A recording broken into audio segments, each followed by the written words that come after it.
Chief minister बिथांमोनजों जों लोगो हमदों बिथांमोना बर'नि इस्युखौ मोजां मिथिगौ आरो बर'नि इस्युआ सोमावसारनाया गोबां बोसोर जाबाय होननानै बिथांमोना मोननायखौ लुबैदों नाथाय बर'नि दैदेनगिरि बर'नि आफादफ्रा जेननानै थानायखौ बिथांमोना दुखु मोनदों। आलादा रायजो सेपारेट स्टेटनि थाखाय बुहुमनि बर' फिसाफोरा बेसेबांदि जुजिबोबाय बेसेबांदि नांबोबाय बायदिसिना बिथिंनि लामाजों बे आलादा रायजो बड'लेण्ड सेपारेट स्टेटखौ सोरजिनो थाखाय बर' फिसाफोरा नांबोबाय नाथाय दिनैसिमबो साक्सेस बा जाफुंसारथ'वाखै आरो बे बाथ्राया सैथो दिनै नङा गाबोन नङा जों सानसे बे आलादा रायजो सेपारेट स्टेट बड'लेण्डखौ जोङो जाफुंसार खालामगोन। आं मोनसे बाथ्राखौ मा सानो मिथिगौना रायजो राजा नोंथांमोन जेब्ला समाव जोङो आलादा रायजो सेपारेट स्टेट बड'लेण्डखौ सोरजिनानै लानो हागोन अब्ला समावसो बे आलादा रायजो दाबिनाय मुभमेन्टनि समाव जोंनि बर' फिसाफोरा जेसेबांखिनि गावबा गावनि बेसेन गोसा जिउखौ बावसोमलांनांदोंमोन बैसोरनि जिउमाया अब्लासो गोजोन मोनगोन। नंगौना नङा रायजो राजा नोंथांमोन? जों रायजो राजाफ्रानो बे आलादा रायजो बड'लेण्ड मुभमेन्टनि थाखाय सोरबा सासे बर' फिसाखौ दैदेनगिरि खालामनानै थुलुंगा होनानै हेफाजाब होनानै जोङो जांख्रिखांबोदोंमोन बे आलादा रायजो बड'लेण्ड मुभमेन्टखौ। नाथाय जों रायजो राजानि थुलुंगा होबोनायखौ हेफाजाब होबोनायखौ बै माखासे जोंनि हारिनि सुबुंफोरा गावबा गावनि पार्सनेल केरियारनि थाखाय पार्सनेल डेभेलपनि थाखाय आन्दो आन्दोयै बिसोरो बाहायबोबाय थाखादोंमोन। नाथाय जों रायजो राजाफ्रा आलादा रायजोनि थाखायनो बैसोरनि आन्दोनि माखासे गाज्रि आखुफोरखौ जोङो हमदांबोनो हायाखिसै जायनि जाहोनाव जोङो दिनैनि बे स्टेजनि आबुं महरखौ नुनो मोनबाय आरो बे स्टेजाव जोङो थानांगौ बायध' जानानै फैबाय आरो बैसोरनि साफा सानैया दिनैनि बे समाव साफा साफा पलिटिकेल लिडार जानो हाफैबाय आरो बैसोरनो पलिटिकेल लिडार जाखांनानै आरोबाव पलिटिकेलि माखासे नंथारै बाथ्राफोरखौ नंगौ बायदि जों रायजो राजानि सिगाङाव फोरमायनानै आरोबाव रायजो राजाखौ थगायबावनायनि माखासे प्लेन पलिसिफोरखौ लाबाय थानायखौ जों नुनो मोनो।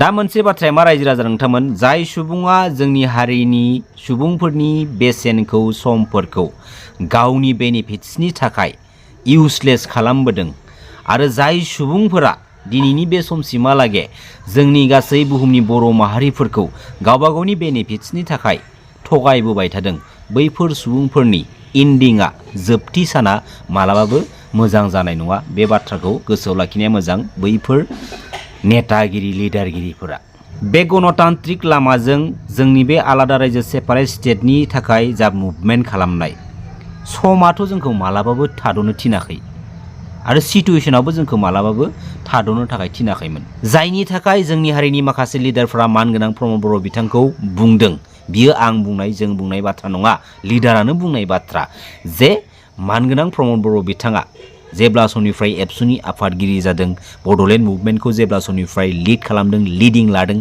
ना बै समनिफ्रायनो मानगोनां प्रमद बर' बिथाङा गावनि पार्सनेलनि थाखायसो आन्दो आन्दोयै खामानि मावबोबाय थाखादों जायनि थाखाय मानगोनां प्रमद बर' बिथांनि आबुं सावगारिया दिनैयो सासे पलिटिकेल लिडारनि महर मोनबाय।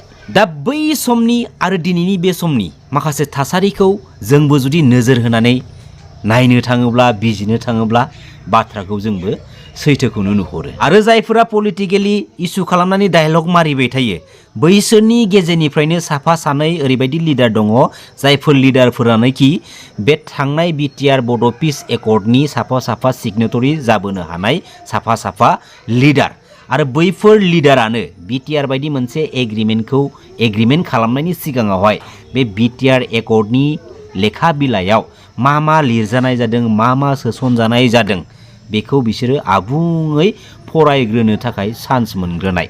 दा दिनैनि बे स्टेजाव बैफोरबायदि साफा साफा सिगनेटरि जाबोनो हानाय लिडारफोरा पलिटिकेल प्लेटफर्माव फैखांनायनि उनावहाय मिन्थिखासेयावबो दिनैयो माबायदि गोसोजों माबायदि ब्रेनजों माबायदि सान्थौजों गावबा गावनि पलिटिकेल केरियारखौ स्टेन्ड खालामनो थाखाय माबायदि पलिटिकेल इस्यु गेम प्ले खालामबाय दं नाय रायजो राजा नोंथांमोन एसे साननो गोनां बाथ्रा। अब्ला फैबाय थानाय समाव बेफोरबायदि लिडारा जों रायजो राजानि थाखाय इम्परटेन्ट नामा गोनांथि दं नामा जेबो इम्पर्टेन्ट गैया जेबो गोनांथि गैया। दुलाराय बर' फरायसा आफादनि आफादगिरि एबा दैदेनगिरि जागायजेननायनिफ्रायबो मालाबाबो प्रमद बर'आ जातिनि रेसपन्सिबिलिटि एबा दायित्व लानानै बियो खामानि मावफेरखायाखै।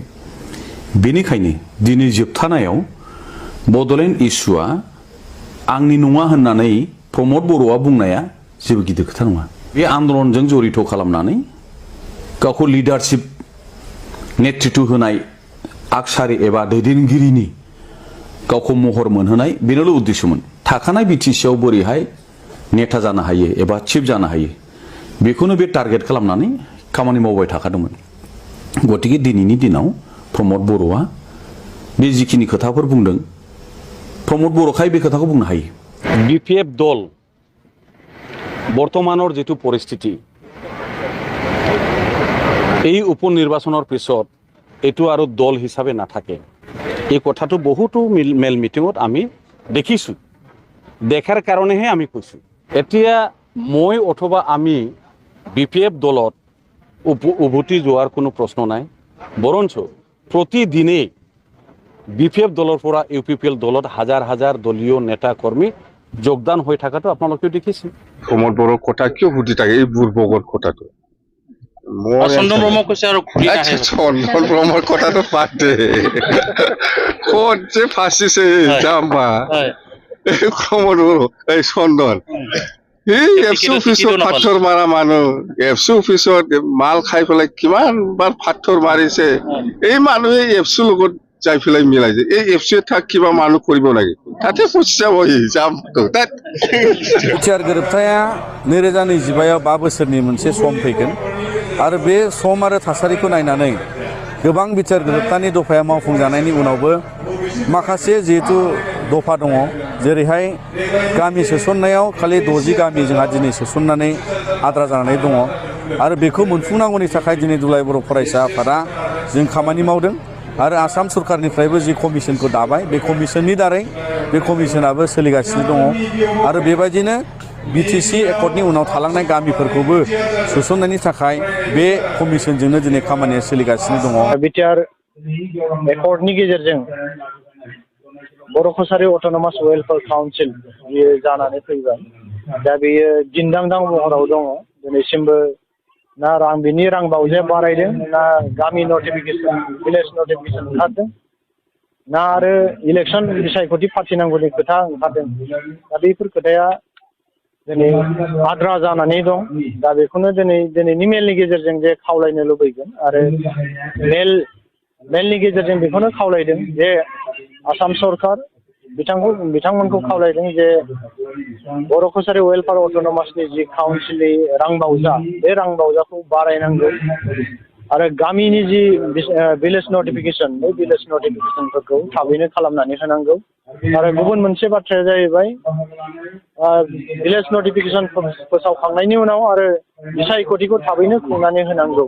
दा बेखौ आसाम सरकार बिथांमोनखौ खावलायदों आरो बेजों लोगोसेनो नैबे जुदि एमएलए बिसायख'थिनि सिगां बिथांमोना जुदि नैबे खामानिफोरखौ जुदि मावनानै होआब्ला जोङो बिटिआरनि बाहेराव थानाय गासै जोङो दुलाराय बर' फरायसा आफादल' नङा, गासै जोंनि बर'नि माहारियारि आफादफ्रा गोख्रों मोनसे थांखि लानो बाध्य जागोन जे जोङो गुबुन मोनसे सिन्था खालामनो गोनां जागोन बा राजा लामायाव ओंखारनानै जोङो सोमावसारफिननो गोनां जाहैगोन जे नैबे जोंनि बर' वेलफेयार अट'नमास काउन्सिलनि रां बावजा आरो गामि सोसननाय दानख'नाय आरो बिसायख'थि फाथिनांगौ थाबैनो जुदि नैबे एमएलए बिसायख'थिनि सिगां जुदि आसाम सरकारा खालामनानै होआ